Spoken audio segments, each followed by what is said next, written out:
শুয়ে শুয়ে শুয়ে শুয়ে চিন্তা করতেছেন যে আমার প্রোডাক্টটা আমি কিভাবে বিদেশে রপ্তানি করব। অন্য জনের চাইতে বেশি জানতে হবে, অন্য সবার চাইতে বেশি বেশি পরিশ্রম করতে হবে, অন্যের থেকে কম আশা করে।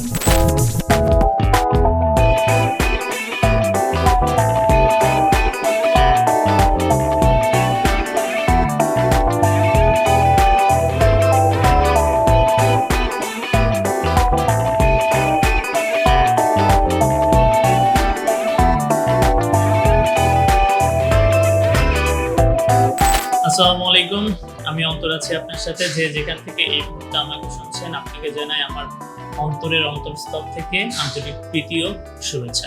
নতুন যে উদ্যোক্তারা আছেন, যারা ব্যবসা শুরু করেছেন, ব্যবসা শুরু করে হয় না যে ব্যবসা শুরু করার প্রথম থেকে খুব বেশি উৎসাহ উদ্দীপনা নিয়ে কাজ করেন, কিন্তু একটা সময় সে উৎসাহ উদ্দীপনা সবকিছু হারায় ফেলেন। আপনার যতটুকু প্রত্যাশা ছিল, আশা ছিল যে আমি এতদিন বিজনেস করলে এই পরিমাণ টাকা আর্ন করতে পারবো, হয়তোবা আপনার প্রত্যাশা অনুযায়ী সেই অঙ্কের টাকা আপনি ইনকাম করতে পারতেছেন না। এখন খুব বেশি দুশ্চিন্তাগ্রস্ত, খুব বেশি হতাশাগ্রস্ত, কি করব, কি করা যায়, এরকম চিন্তা চেতনা চিন্তা ভাবনার মধ্যে আছেন। তাকে বলবো যে ভাই, আজকের ভিডিওটা আপনার জন্যই। এত হতাশ হওয়ার কোনো প্রয়োজন নাই। নতুন বিজনেস নিয়ে যদি খুব বেশি হতাশাগ্রস্ত হয়ে থাকেন, তাহলে পুরো ভিডিওটা দেখুন, আশা করি উপকৃত হবেন। নতুন ব্যবসায়ীরা হতাশা থেকে মুক্তি হওয়ার মুক্তি পাবার প্রধান যে শর্ত নাম্বার 1, এটা হচ্ছে অন্য সবার চাইতে বেশি আপনাকে জানতে হবে। জাস্ট 3টা এলিমেন্টস নিয়ে আমি আজকের ভিডিওতে এই এলিমেন্টস গুলো নিয়ে বিস্তারিত আলোচনা করব। তো প্রথম নাম্বার 1, এটা হচ্ছে অন্য সবার চাইতে আপনাকে বেশি জানতে হবে। দেখুন, আপনি যে সেক্টরে বিজনেস করেন না কেন, সেটা যে কোনো কিছু হইতে পারে।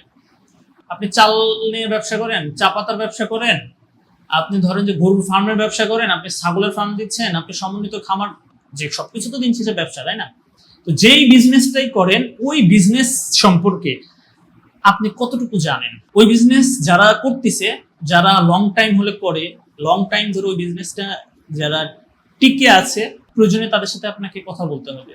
ওই বিজনেস সম্পর্কে বিভিন্ন সেমিনারগুলোতে অংশগ্রহণ করতে হবে। দেখবেন বাংলাদেশে যারা সফল খামারি আছে, ডেইরি ফার্ম অ্যাসোসিয়েশন উদ্যোগে বিভিন্ন জেলায় তারা তাদের গৃহপালিত পশু পাখি এগুলো প্রদর্শনী মেলা করতেছে।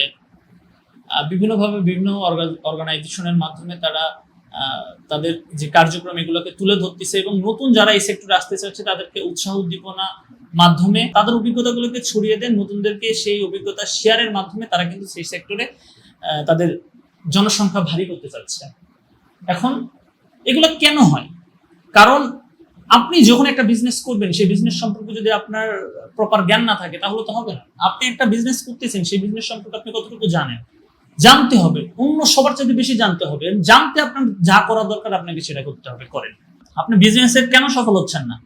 কারণ আপনি যে প্রোডাক্ট নিয়ে বিজনেস করতেছেন, সেই প্রোডাক্ট সম্পর্কে আপনার তো জানাশোনা নাই। এই প্রোডাক্ট কোথা থেকে সোর্সিং করলে, আপনি ধরেন কথার কথা চালের ব্যবসা করেন, চালের মোকাম কোথায় কোথায় আছে, আপনি জানেন যে দিনাজপুরে ভালো চাল পাওয়া যায়, দিনাজপুর থেকে চাল কিনতেছেন। এখন দিনাজপুর থেকে চাল কিনতে গিয়ে আপনার পরিবহন খরচ এই সে দিয়ে অনেক টাকা খরচ হচ্ছে, কিন্তু আপনার ধান তো পুরো বাংলাদেশে চাষাবাদ হয় মোটামুটি, দক্ষিণাঞ্চলের কিছু অংশ বাদ দিয়ে। আপনি আপনার এলাকার পার্শ্ববর্তী এলাকায় কৃষকদের সাথে কথা বলুন না, তাদের কাছ থেকে যদি ধান সংগ্রহ করতে পারেন, দেখবেন ওই দিনাজপুরের চাইতে আপনার খরচ কমে যাবে। এগুলো বিজনেস স্ট্র্যাটেজি।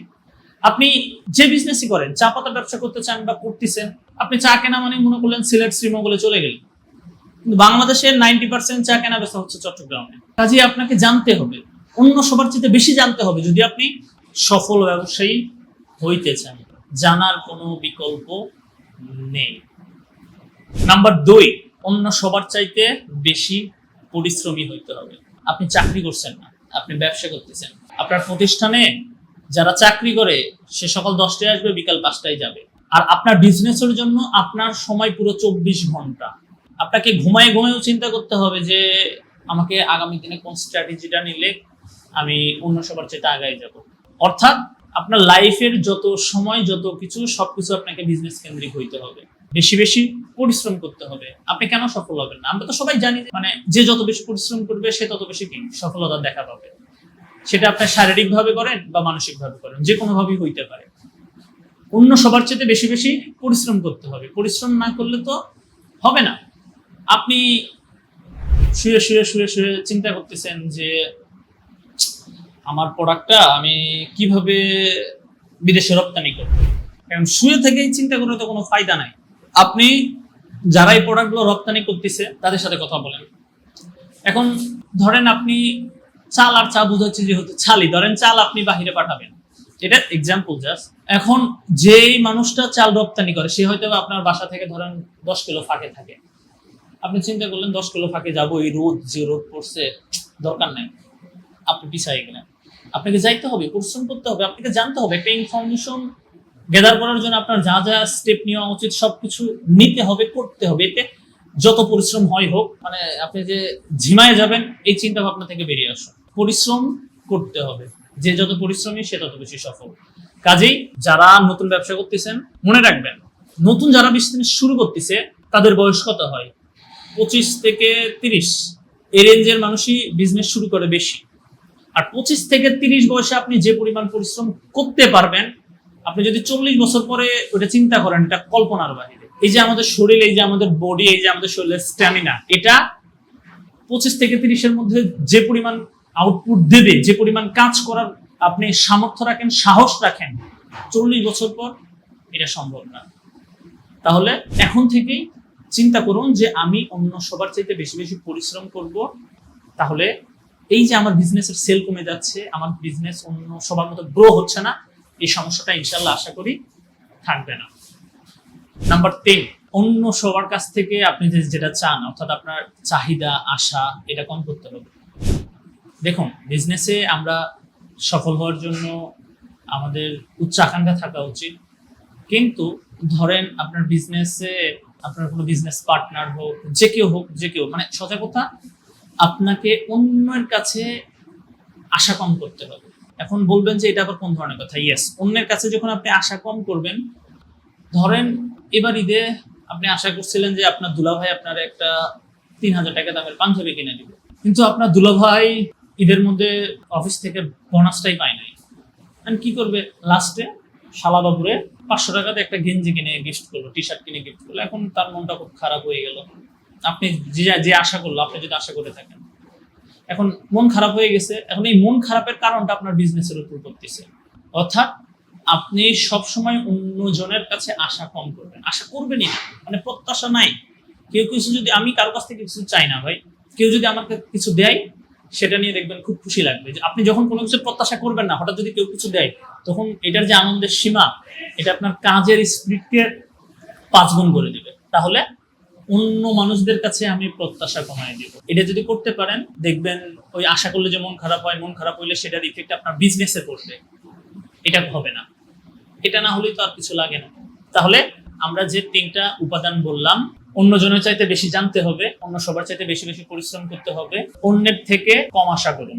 এই 3টা ব্যাপার মেনে চলুন। যারা নতুন উদ্যোক্তা আছেন, হতাশ হয়ে যাচ্ছেন, আশা করি হতাশ হইতে হবে না। আল্লাহ চাইলে আপনিও অন্য সবার চাইতে এগিয়ে যাইতে পারেন, এগিয়ে গিয়ে সফল উদ্যোক্তা হিসেবে নিজেকে আত্মপ্রকাশ ঘটাইতে পারেন। রিজিকের মালিক তো আল্লাহ, তাই না? আমরা যতই পরিশ্রম করি, যত কিছুই করি, দিন শেষে আল্লাহর উপর বিশ্বাসটা রাখতে হবে যে দেওয়ার মালিক আল্লাহ। আমরা পরিশ্রম করব, কষ্ট করব, আল্লাহর কাছে বেশি বেশি চাইবো, দেখবেন আল্লাহ আপনার মনের আশা পূর্ণ করে দেবে। দেখা হচ্ছে অন্য একটা ভিডিওতে। সবাই ভালো থাকবেন। আল্লাহ হাফেজ। আসসালামু আলাইকুম।